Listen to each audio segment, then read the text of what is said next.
You are now listening to For All Nerds Show, a podcast about geek and pop culture from the perspective of people of color. For All Nerds is hosted by DJ Ben Amin and Tatiana King Jones. For All Nerds Show is a member of the Loudspeakers Network, where we always say rest in peace to our founder, Combat Jack. For All Nerds Show is powered by our listeners. Everything we do, from our podcasts, live events, our website, are all independently funded. Please continue to support us through our Patreon page at patreon.com/forallnerds. Welcome to the Fan Bros, the show where the bros are fans. Doodle.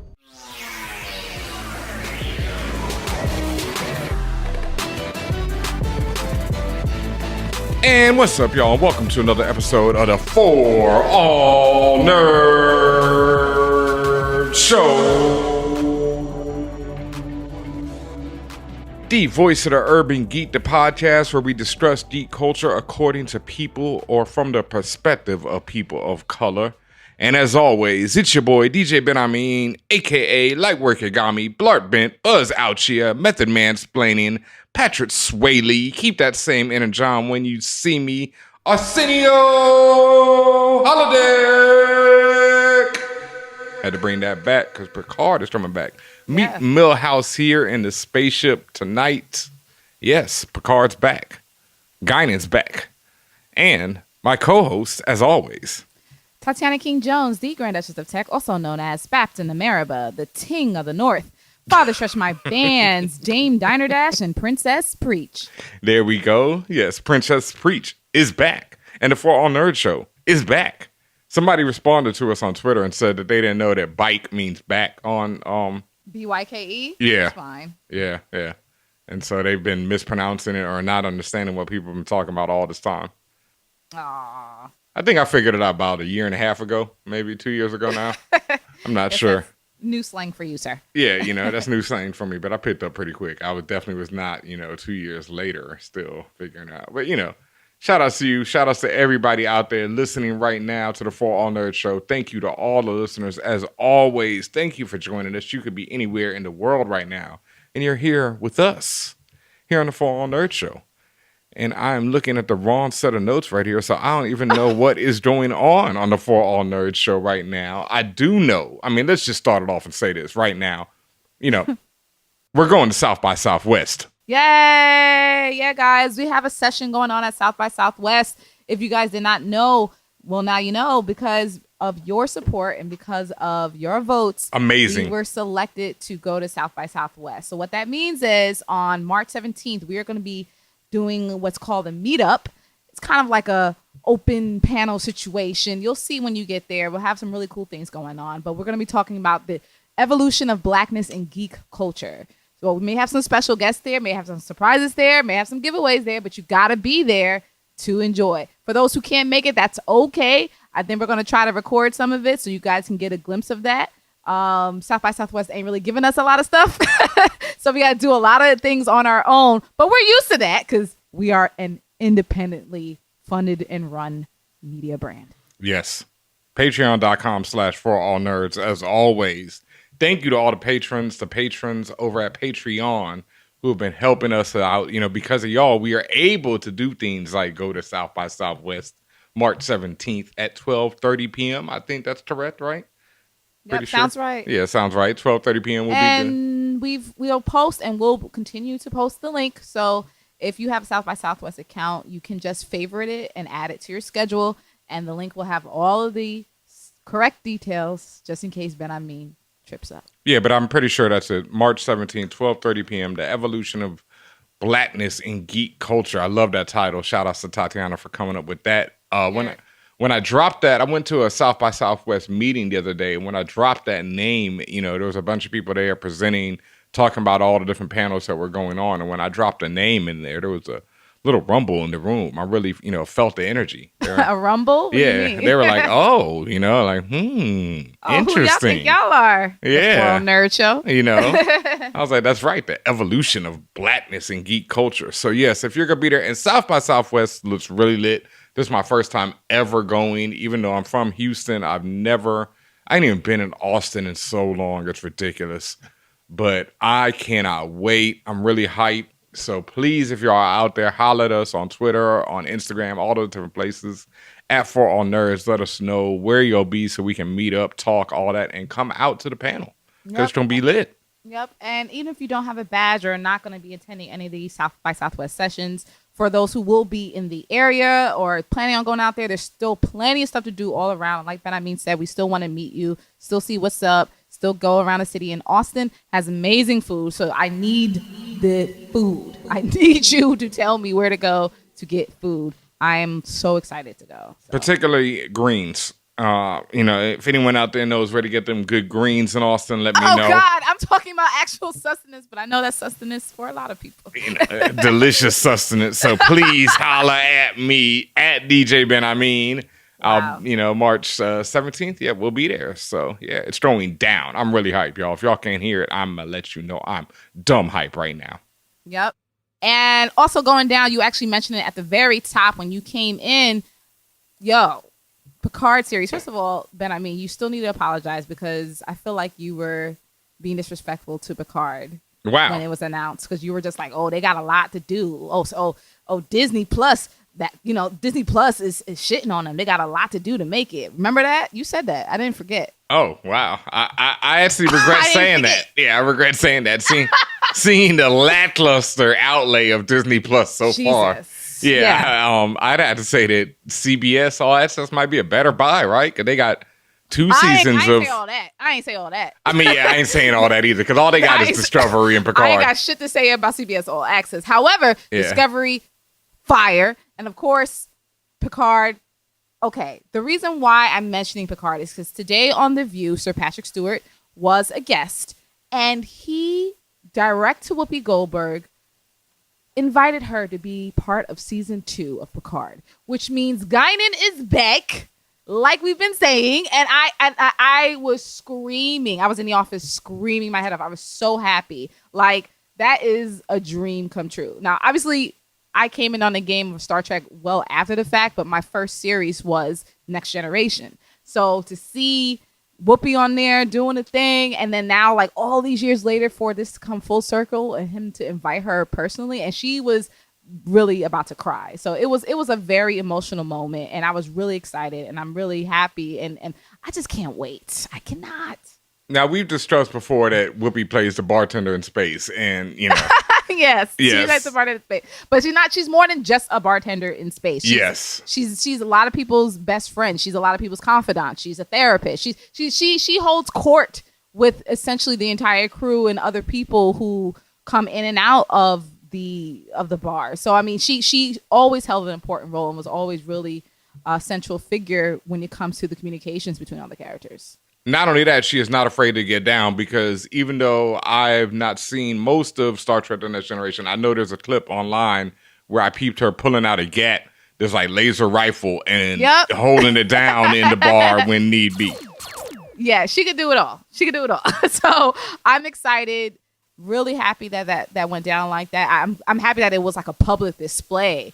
And that Whoopi really felt the love. So cool. Mm-hmm. No, I love that moment. I watched the clip and I loved it. So I was just saying, like, Patrick Stewart and Ian McKellen are straight up and down like national treasures because I'm happy that nothing's ever come out about them or anything. They just seem like genuinely good people, straight up, from top to bottom. Mm-hmm. And that was just such a heartfelt moment.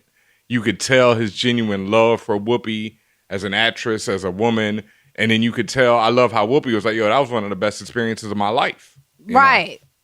That was, I've never heard that from her. So that was important to learn. Mm-hmm. So this is just going to be fantastic. So I'm super excited and I'm just super pleased how the way it went down.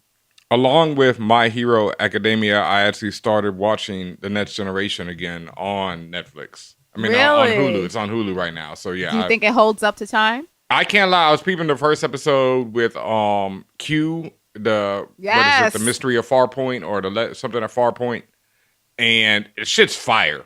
Like, I always loved Q and I always loved that episode, but rewatching it now, it's really well done. It hops right into it. The effects hold up for the most part to me. Like, it's not bad. Yeah, I think they did some readjustments on it. Yeah, remastering and all that on the effects. They did. Yeah, it's definitely well done, and I'm enjoying it again so far, and I'm gonna keep watching. I will skip over the trash episodes and get to the good I'm about stuff. to say, 'cause there are definitely trash episodes. Let's Yeah. Let's not act like there ain't. Yeah. Let's not act like this long-standing series is perfect. It was not. No. But doesn't even matter.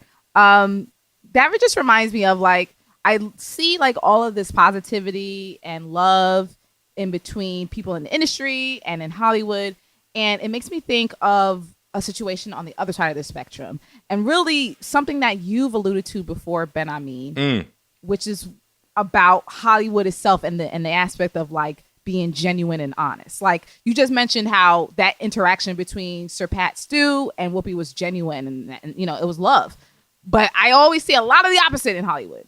And you yourself have even told me, you know, as to me, I look at you as my expert, that lots of times you have to be very careful in Hollywood. When we were speaking with Damon Lindelof, we talked about how you may not feel like you can be honest about how you feel about certain things. Yeah. So I'm curious, do you think you could be honest in Hollywood? Like, do you have to be like iconic status before you could be honest? Or can you be an up-and-comer and still have the ability to be true to yourself and tell people what it is? Like, if you don't like something, is that okay?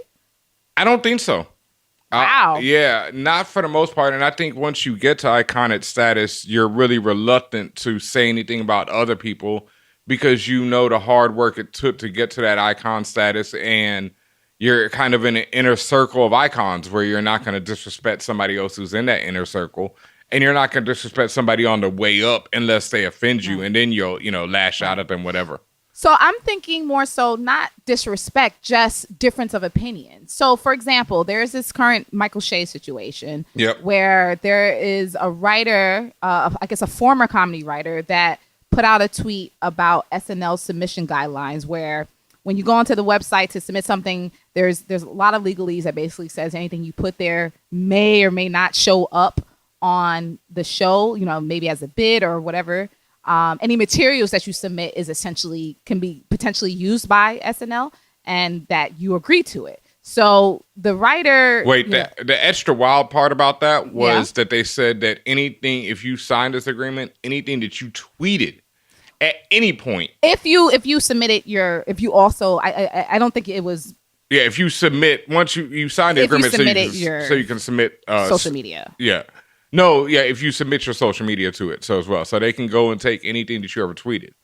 Potentially. Yeah. So the writer, he took issue with this, and I can completely understand ownership is so important in this industry, especially in an industry where people get exploited left and right. Yep. Bid off of left and right. He made a offhand, not an offhand, but he just made he made like a snarky joke on Twitter. He screenshot the thing and said, you know, oh look, and I'm paraphrasing, but he basically said, oh, look, another submission thing where they take ownership of your ideas, something like that. Mm-hmm. And he didn't add anybody. He just put it out there because, once again, I tell y'all, Twitter is an open forum, and clearly you have something to say. You want to say it to anybody, you put it out there, whatever. Michael Shea caught wind of it, and apparently it began a months-long dispute between the two. Where the guy was the guy would even necessarily be saying things about Michael, at least not at first, and Michael would the guy would be saying things on Twitter, and Michael would go on his IG and post kind of like retorts and talk about the guy and how boring he is, and you know, all sorts of kind of bullying things. And I found it weird. And at another point, Michael also said, you know, if you're trying to be in this business, why would you talk about it? And that's what I mean when I say that's not disrespect. That's you're calling out something that don't sit right with you. And I'm just trying to understand, are you telling me that if I become a writer in Hollywood, that if something don't sit right with me, I'm not supposed to say anything? Ooh. And that's why, and when do you understand? And when I mentioned icons, what I was expressing was that when I feel like when you get to an iconic status, you can say whatever the fuck you want, and no one, you're pretty much insulated because you've already established yourself. Yes. But what about and that's what I meant. But what about the regular person? What about the new person? What about the up and comer? You're screwed. Damn. Yeah, straight up. And, you know, I don't. That's a tough one, and I would say that it's best to watch what you say. like we always talk about on here, Twitter and all these things on social media, the internet is eternal. And so you really have to watch what you say. And I know personally, I sometimes say too much. Like recently I've expressed, and even being on this show, but even on Twitter, I was recently expressing how much I dislike Joker as a film. I do say that, I thought Joker was very well shot. The cinematography is dope. I think, Mr. Phoenix always, does a great performance as always because he's a fantastic actor. But I just had issue with the themes, the general message behind the film, what I took from it. And even expressing that sometimes might be a mistake as far as wanting to have a long career in Hollywood.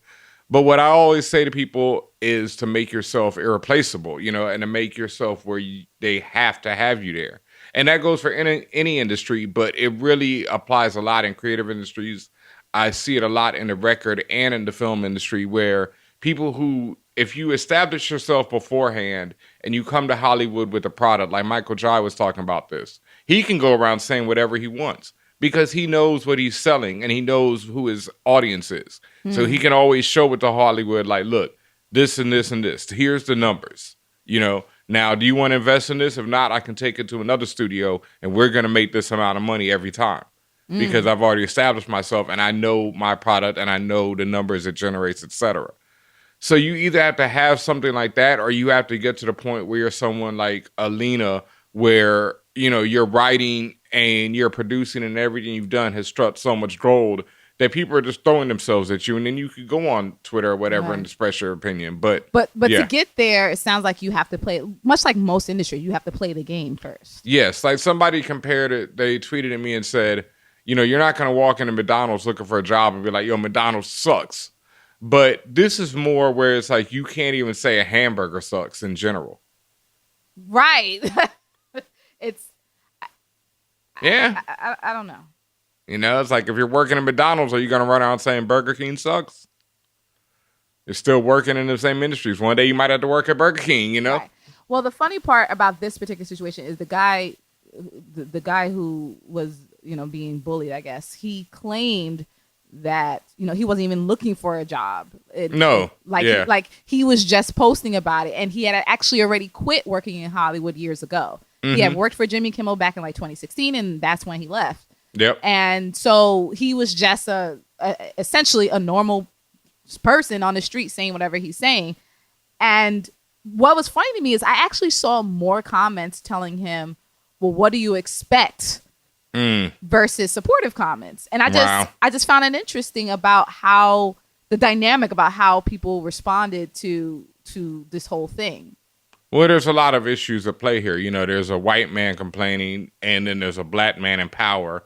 So people are definitely going to side with Michael, even though Michael be saying a lot of wild shit all the time and doing a lot of wild things. So, and I think there's also that, what do you expect? He's a comedian who's, out there, wants to, drum up interest and loves to make jokes all the time. That's the thing, black people know that. Like, you never mess with the funny dude in the room. Yeah. You never mess with the dude who can snap, Because he might snap on you forever. Forever. Oh, my God. I got caught out there in front of this club one night by this rapper in D.C. This was like freshman year at Howard. And this rapper just starts going on me. And I decided to try and come at him, and, that was a mistake. Why did he go on you? I can't remember. Yeah, we knew each other. We was cool. Dad should be snapping, And he said one thing, so I tried to come back at him, and that was that. It was a bad night. Yeah. Oh, it was ugly. I got tore apart. Like, disrespected. Standing there looking stupid. Yeah. So, yeah. So I feel both sides, and I mean, not really. So what is it? You don't feel both sides? No, I know to watch your mouth in Hollywood. I also feel like what the writer was saying was correct. That was a little extra on SNL's part. But at the same time, I don't think SNL is that type of entity where they're going to come and look at your tweets. And if your tweets are popping and you're stupid hilarious and your submission was hilarious and well done and well constructed and all that they're going to come and steal something rather than just hire you. That's the thing. Well, I've seen other institutions that's supposed to be of high quality and honor do shit like that. So. I've seen both sides of that too. I've seen people get robbed, but I've also, experienced being hired for my ideas just off of my ideas instead of someone just coming in and taking those ideas. I've also been in a room where I've had to tell people no ideas because I knew that I was about to get fired. And so, Wow.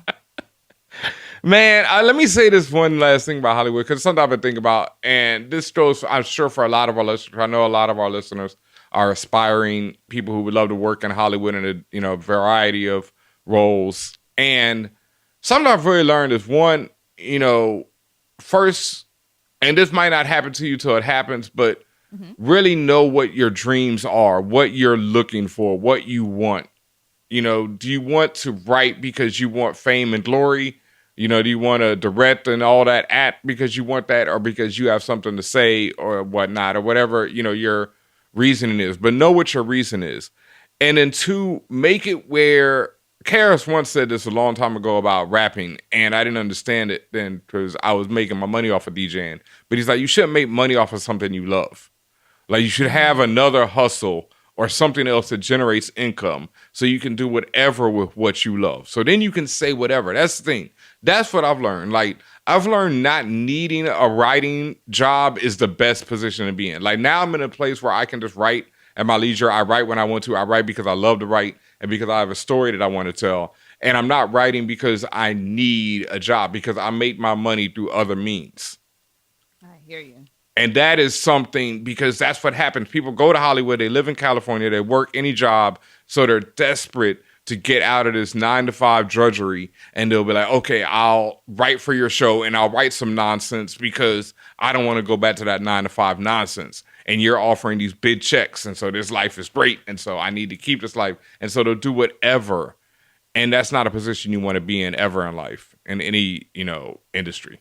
Very well said, Benny.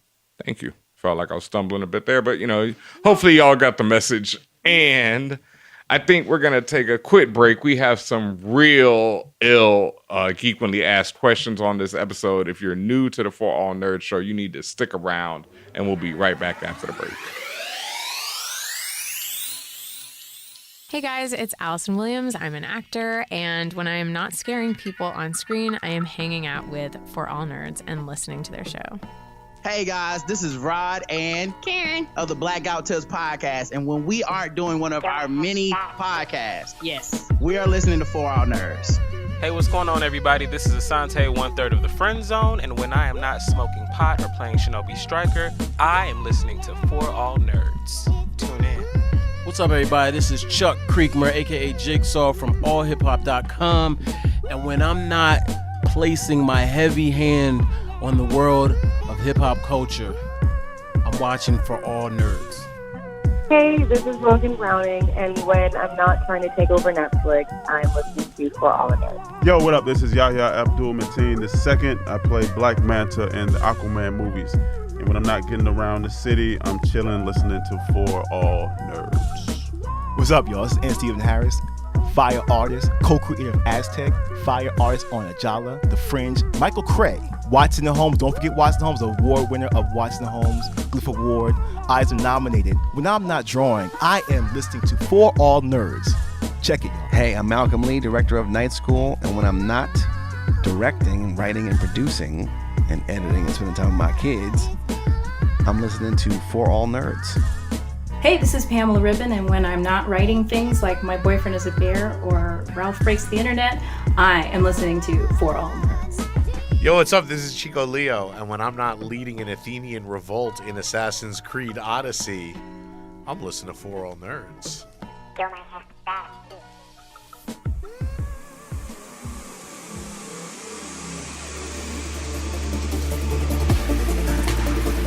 And what's up, y'all, and welcome back to this fabulous, fantastic episode of the For All Nerds show. Thank you for joining us. As always, it's your boy DJ Ben, and Tatiana King. We are here. I wanted to say thank you once again to subscribers out there, everyone on that iTunes, on that SoundCloud, on that Spotify, on that YouTube. I swear to God, we're going to get the YouTube popping in 2020. I know we like 10, 15 years late for that, But we're working it out. But it's happening. It's happening. I'm already having conversations with people. It's happening. Oh, okay. Y'all have to see this. Oh, because y'all have to see what we're doing. I wasn't even talking about that. I was talking about just, getting show audio on there. But oh, no, we're talking about video, sir. Okay. I know you always working, always doing magical things. Yeah. And finally got that Fios over here in the Bed-Stuy area. Nice. So very soon. More Twitch? Yes, very soon. Twitch.tv/ForAllNerds will be popping back off. Gonna get my new setup over here, some backdrop, maybe some green screen, all that good stuff. It's gonna be fire. I promise you that. Shout out to Spawn on Me over there. They helping me get it together. It's gonna be real lovely. Real lovely.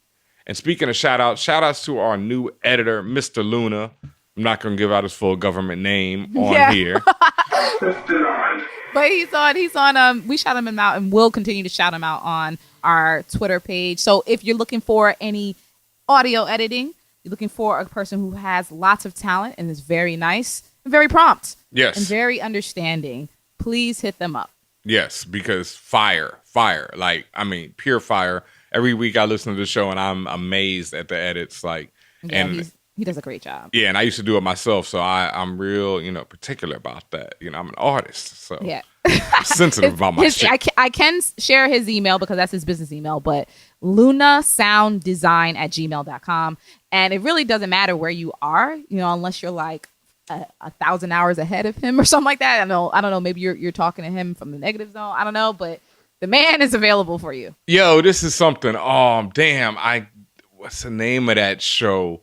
There's this new show on HBO where it's got House, the dude from House. Well, he's actually Dr. House, playing, and they're on these spaceships. It feels like the scene from WALL-E when the people are on the cruise ships in space. Okay. Yeah, well, there's this new HBO show. It's a 30-minute show on Sunday nights. I cannot remember the name offhand, but it's about this cruise ship in space that basically gets stranded. They're supposed to be back on Earth in 3 weeks, and in the pilot episode, they get stranded where it should take like 3 years.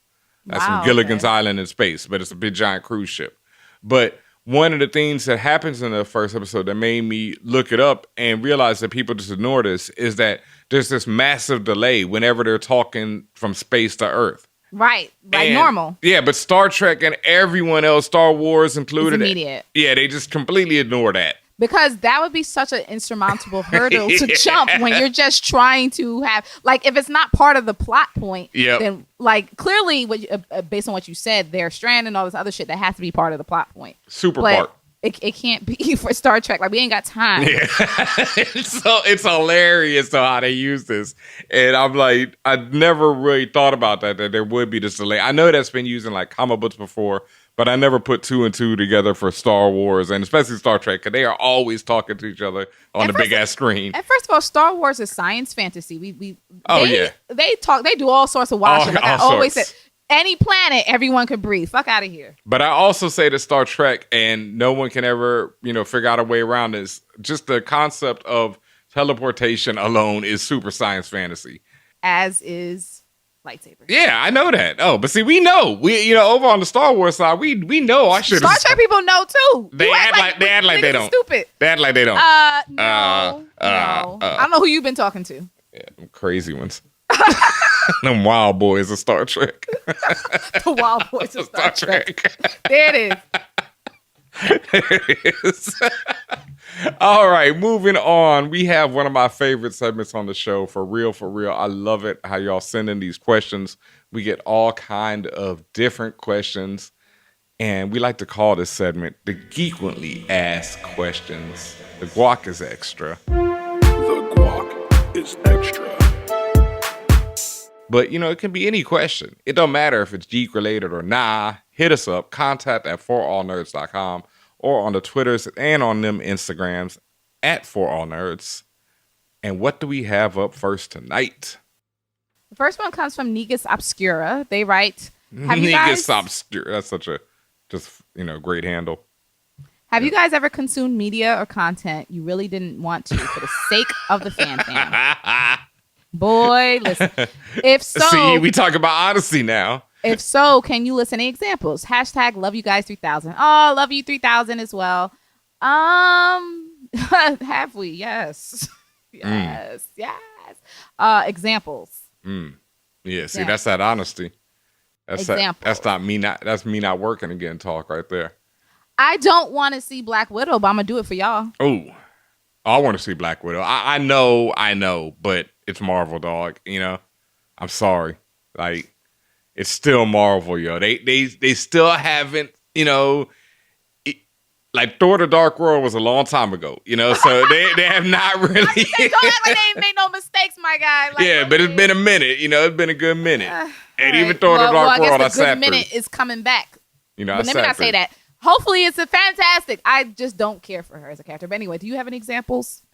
Nah, not really. Okay. No. So and then everything you've always wanted to watch everything for the sake of being up to date on geek and pop culture. You were into everything, and like you knew. Was there anything that we had to watch? You was like, look, we're not really into it, but we got to watch it because people gonna ask us about it. I'm trying to think about that. That's a really good question, but I did not want to watch The Boys only because I'd read every issue of the comic book and all the spinoffs. Fire. Yeah, it's pure fire. It's absolutely fire. But I did not want to watch it at first just because the comic is so much more depraved than even the show is. And so I didn't really want to. But that was one of those things. I was like, let me try it. And I think I heard a few people saying it was good. And it was instantly fire. So, maybe not. I watched, I can't remember the name of it. I mean, I didn't even watch that for the show, but I would kind of regret. Into the Tall Grass, I think it was called. You regretted it? It's a Stephen King movie on Netflix. I'd read like the first half of the novella, so I was like, oh, let me watch this. Yeah, it was pretty weak, y'all. I mean, that was just like, yeah, I mean, that's just one of the things, you know. It wasn't like, it was just like, all right. You know, it was a film. It was made, so I couldn't be mad. That and that's something else that relates back to that honesty thing, right? That's something I think I've said this before on the show, but once you see how the sauce is made in Hollywood, you also understand that's why I don't diss things as much. Not even because I want to work with people as much, but because I realize how difficult it is to get anything made in Hollywood. Like, it's such a wild system where you're like, yo, oh my God, it's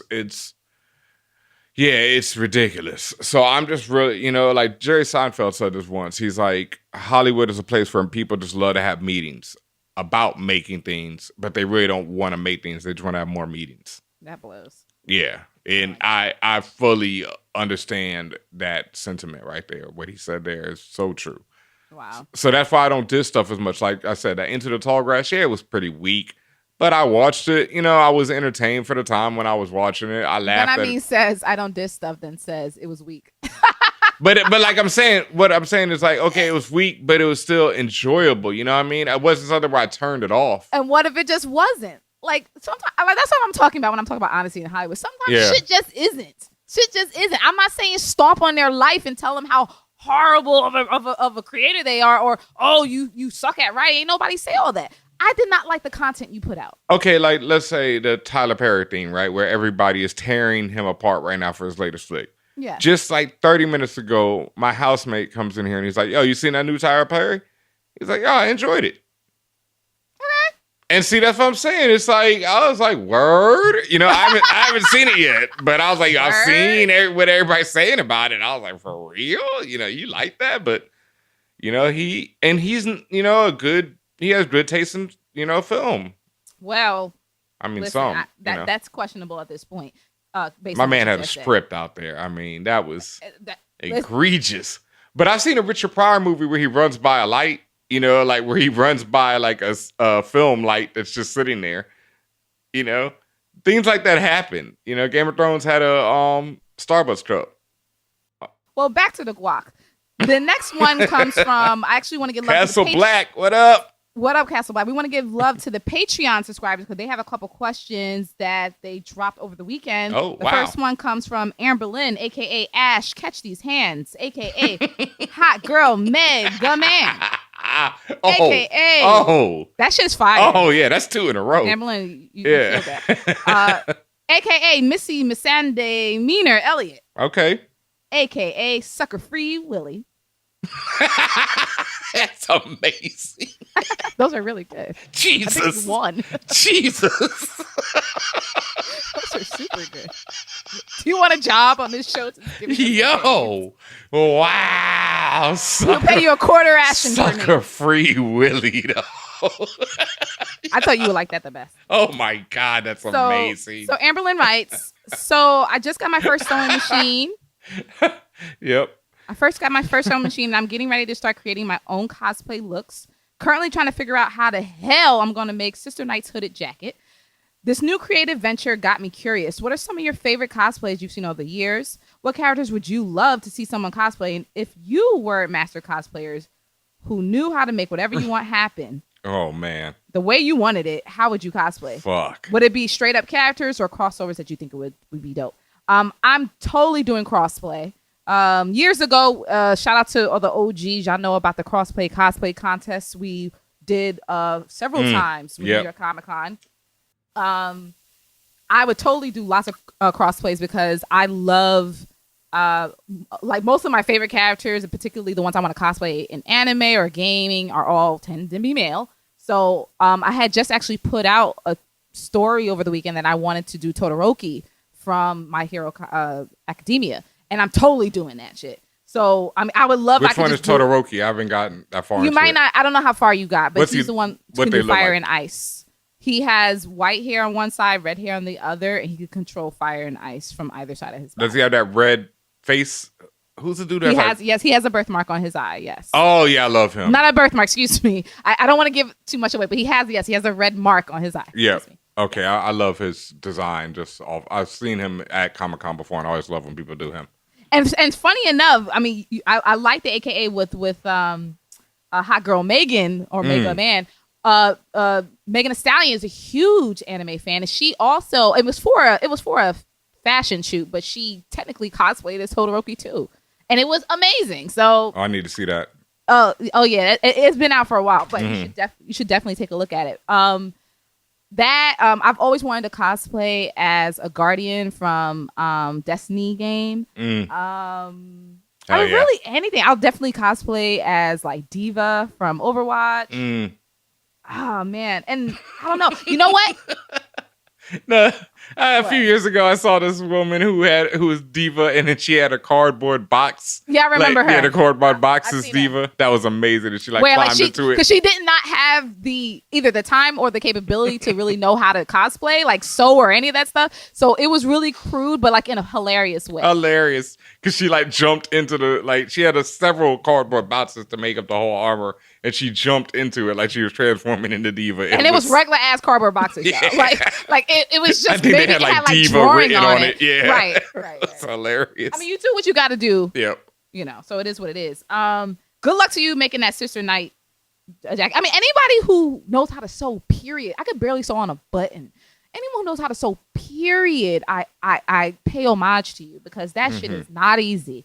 But yeah, that's the ones I'm thinking of. Any particular ones that you want to do? Like if you're a master cosplayer, what are you gonna do? Well, I'm not a master cosplayer, so my favorites have been shout outs to, and I know you know his Twitter is at Moto HD at Moto HDDK. There we go. You know, for helping me out a few years ago with the Nintendo Easy cosplay, which that was when Ben Amin did a collab with Eazy-E in an actual Nintendo 64. Yes, and if I'm not mistaken, it lit up, didn't it? It did light up. Cruising down the street in my 64. 64, right. Moto killed it. I mean, it was just the work he put into that, just so you fire. You got to repost that picture on the ForAllNerds Instagram. Yes, I'll do that because it's so fire for those who haven't seen it. I was done up as Easy. It was just fire. I've done a few over the years. Planet of the Apes is one of my other favorite ones with the latex. But if I had somebody design something for me, I would definitely do a Space Marine or something from Warhammer 40K because Space Marines have this huge, ill armor, and I love seeing people do that. Or like Overwatch, someone like a Wrecking Ball. You wouldn't be Lucio? No, because everybody, because that's the obvious one is Lucio. No, I would not do Lucio. So stop asking me on Twitter if I will ever do Lucio, y'all, because that's not happening. And also shout outs to Toby Wan, longtime contributor, artist extraordinaire. That would be amazing if you and I could both cosplay the characters he actually drew us as. Like you as Galactus. I don't know what your Galactus name would be, but you as Galactus. Okay. Yep. And me as basically a spider person. With my own tech and all that other stuff. I mean, it looked fire. Well, once again, shout out to Moto because, look for me at Comic-Con this year is all I'm saying on that one. Because, that Galactus, Ooh. Oh, yeah, that might have to happen, folks. I've been planning that for a minute and, I might come together this year. So, look out for that. The next question comes from B. Coates. B. Coates, a.k.a. Baby. Please say the baby. They write... Sup, fam? Winter is here. I am inside and wanting to indulge in a new hobby. Do you think it's better to learn DJing with a controller or turntables and all that comes with it? I don't plan on trying to make money, just mostly be a bedroom DJ, making mixes for myself. And I just need another reason to listen to music loudly. Thanks for all you do and definitely looking for a Benha mix with the 8-bit music y'all use in the show. I know. Yeah, I am too. No, but I'm actually working on that. I know you said last week that you were going to get the anime joints. Yeah, I got y'all on that. Yeah, and if you actually slide me some of the more fire ones, I'll actually throw them into this mix that I'm planning over here. Ooh. Okay, and so the question is, do you think it's really it's this question for you, DJ Benjamin, as our resident DJ. Do you think it's better to learn DJing with a controller, which is affordable, or turntables with Serato? Oh, God. I mean, I would personally say turntables, or like recently I actually purchased them, the Rain 12s are this new needleless and battle ready turntable type thing that are actually emulate vinyl pretty well. I would still say vinyl is better. I just love the feel of it and everything. But if you're in 2020. Still. There's no but question. As someone who knew. Still. The only problem or issue I would say is that price point. If you're not planning to make money off it, and do you want to spend the money for a good set of turntables and a good mixer versus a controller, which would run you like $500, versus that, which would probably run you around like $1,000. I think you could probably get a deal, or maybe a little less than that. You controller for cheaper. No, the controllers would be like $500, $300, $200, yes, or even $100. Yeah. But a good set of turntables and a mixer is probably going to run you around a G, if not a little more. I'm not sure. I haven't bought them in a minute. Yeah, I mean, I just spent, I don't even want to say how much on, but it was a good amount on the Rain. I got the deal. They were doing a deal last year. I think it was like $2,500, but that was like, maybe it might have been more than, that was more than that. Yeah, it was like $4,000, I think, for like 2 Rain 12s and a brand new Rain mixer, which state of the art, et cetera, et cetera. But you can do better than that. But I would definitely say the feel and the ability, if you're going to be scratching, there is no question it's vinyl. You need to learn on vinyl. Controllers just cannot emulate the same amount of feel and everything you can do with vinyl versus a controller. There's no way. I've never seen a DJ. That's why you never see DJs battle with controllers. You can be dumb nice and you can do some cuts on them, don't get me wrong. But you will always, to this day, like the Rain 12, what I was just talking about, the needleless turntable, that's the first one that's been qualified where, it's certified where you can actually use it in a battle now. You can't even use, as far as I know, controllers. They just do not emulate the sound the same way. And vinyl, it just has so many little technical things and just the way the vinyl moves underneath your fingers, et cetera. Nah, there's no question. This is good to know. I mean, I have several controllers, so but I'm also learning. I've been in a perpetual learning phase for DJing, so that's this is good everyone as well. is. Yeah, I'm learning every day myself.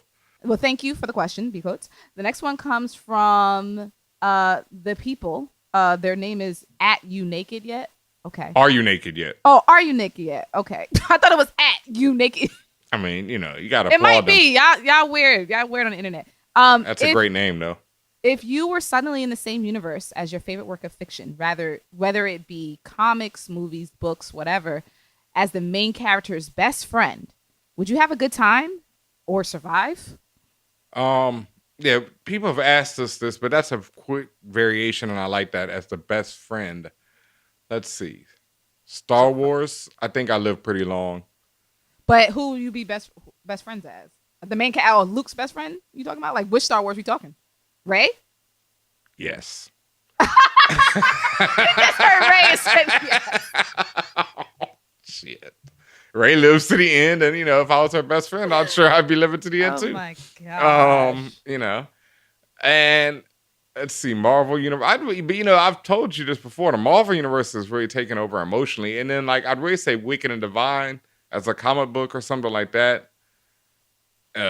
Best friends and that's tight. I'll toss this one to you because Okay. Yeah. I don't know why this came to mind, but for some reason, one of the TV shows, one of my favorites is Agretzko. Don't know if you've ever seen that. No, I on know the Netflix. name. Yeah, I've never peeped it. You need to watch it. It's a Sanrio character, so the same company that makes Hello Kitty, and but it's just a different take on these characters. So if I was in that universe, I was that character's best friend. Of course, I would survive. I would be adorable, but I'd also be like death metal head. I wish. Oh, you got to watch this show, Ben. I mean, it's so good. Nice. It's so good. I think I would have a good time. I think I would survive. I don't know why that show came up in my mind, but it's one of my favorites.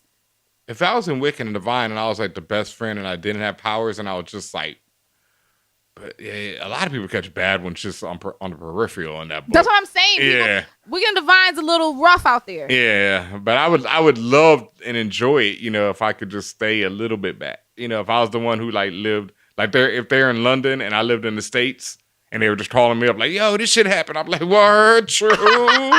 True. Word, true, stay over there. Yeah, stay your asses over there though. It's same with Marvel though. If you're a Marvel right now, I'd be the character who want to live in London, not in New York. You know what I mean? I don't want to be Tony Stark's best friend living in New York. I want to be Tony Stark's best friend living in Cali. Well, my thing is, if you're any of these superheroes' best friend, you become a target instantly. Particularly when people know who you are. Yeah, but I wouldn't be like Rhodey, that best friend. I'd be the other best friend. The one who's just chilling in Cali, living the life of being Tony Stark's best friend. And what I'm saying is, what if somebody finds out that you? What if Dr. Doom or whomever finds out that you're Tony Stark's best friend? Hopefully, he gave me some armor then. It's over for you. Nah, I got some armor. I got that armor under my suit, just like him. True. I ain't getting left out there like Rhodey with the same old armor from 10 movies. Don't play that man like that. Fam.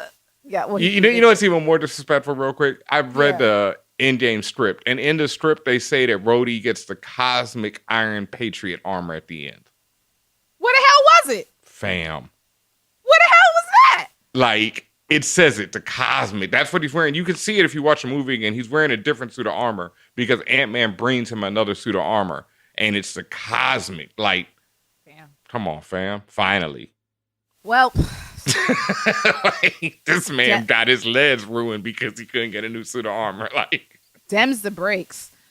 This is the last one. This comes from, I'll read it from the beginning. What up, Ben? I mean, Tatiana is Maze, a.k.a. Jabba Ranks, Kill Billmonger, Easy Ewok, The Nature Boy Wonder, and Uncle Luke Cage. I actually like that last one a lot. Uncle Luke, yeah. I like Easy Ewok. And Uncle Luke Cage ain't bad. I'll give him that. That's yeah. I like that flip. I have more of a personal life question. I want to know when's the last time you either had to cut off a good friend or outgrew that friend. I heard that chuckle. And what did you do and how did you handle it? Thanks for everything you guys do. Wow. Thank you for the question. I'll go first. Yeah, I don't know if we got time for this one tonight.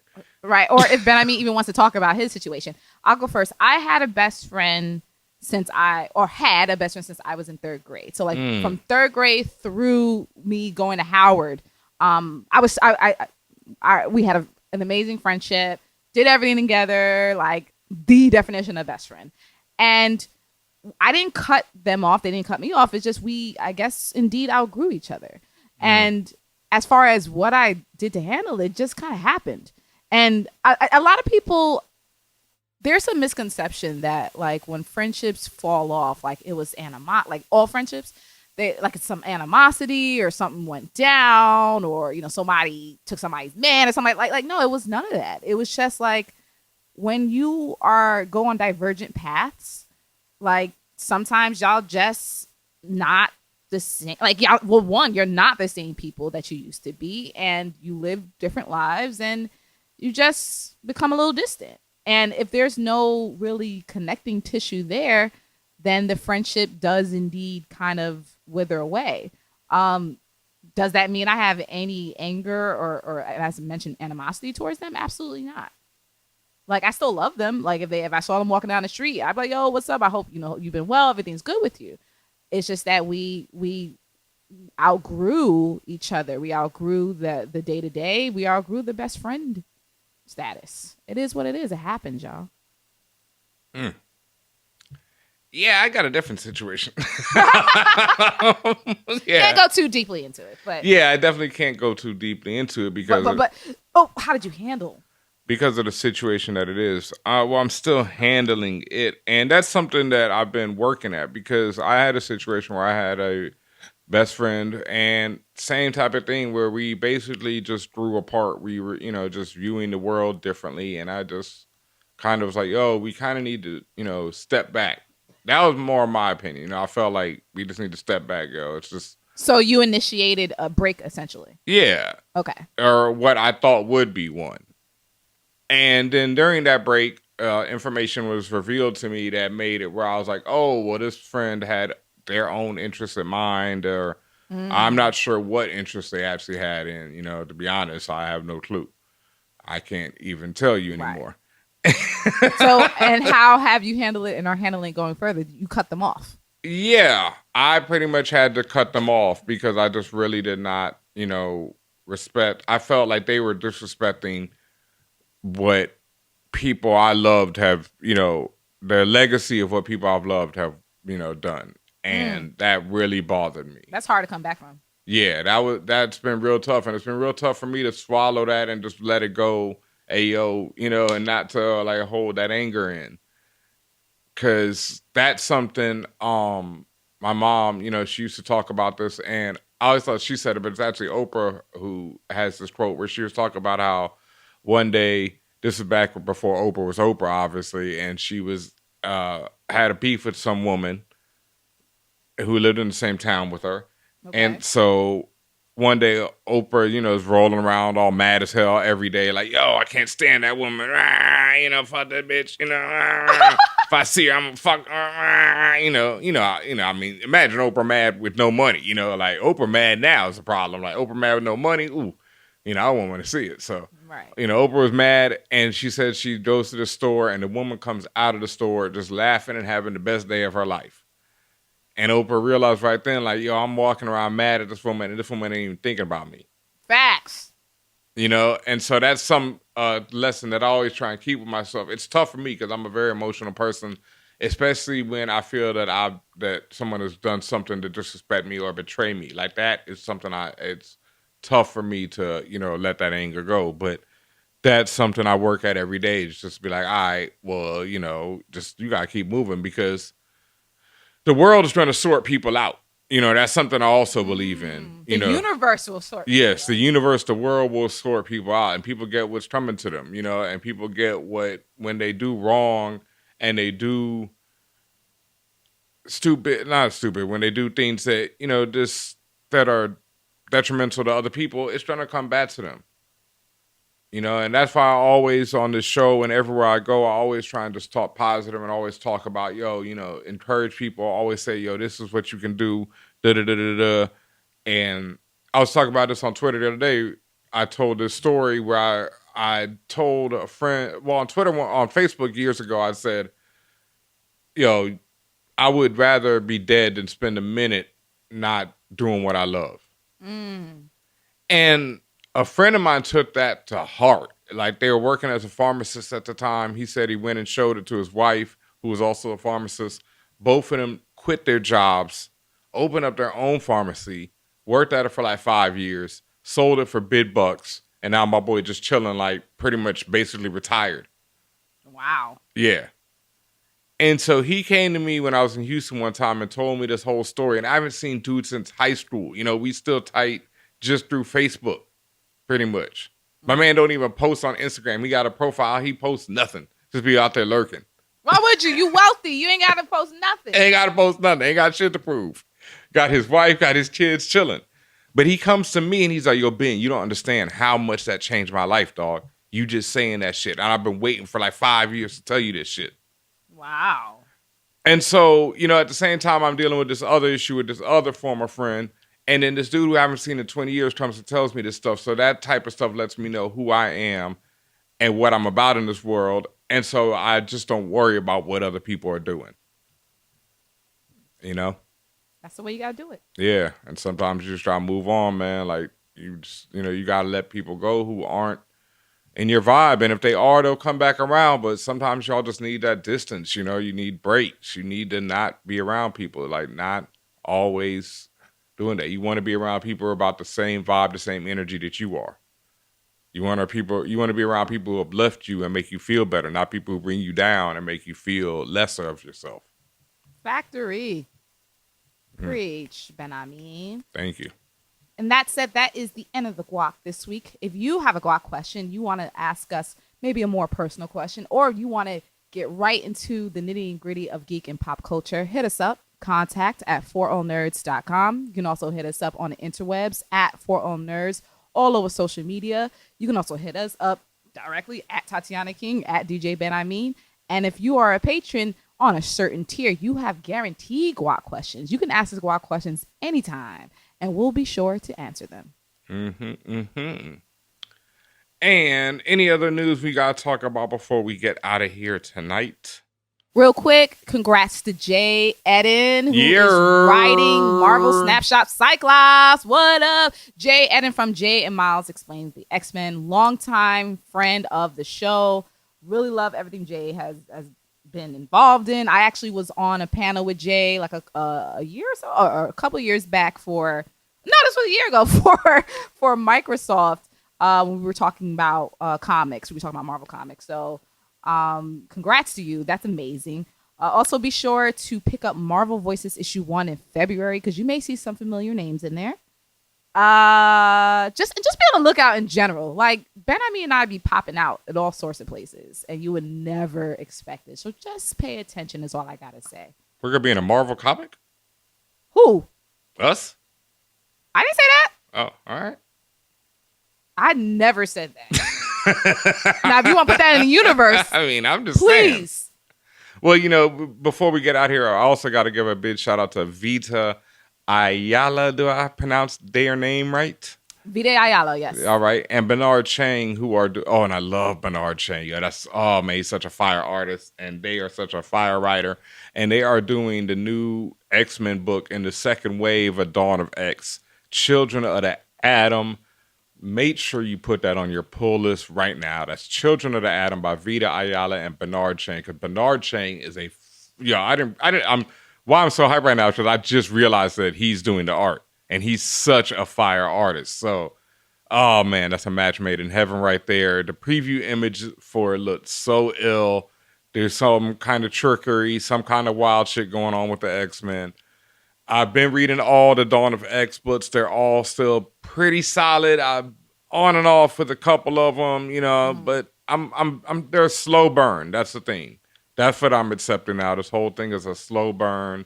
This whole new revolution with the X-Men is probably going to take a few years to, tell its whole story. So let's see how it all plays out. But I'm extremely excited about this one. Like, Google this preview art or go to Instagram, ForAllNerds, because it's all over there already. And it's beautiful. Fan Bros, FAN,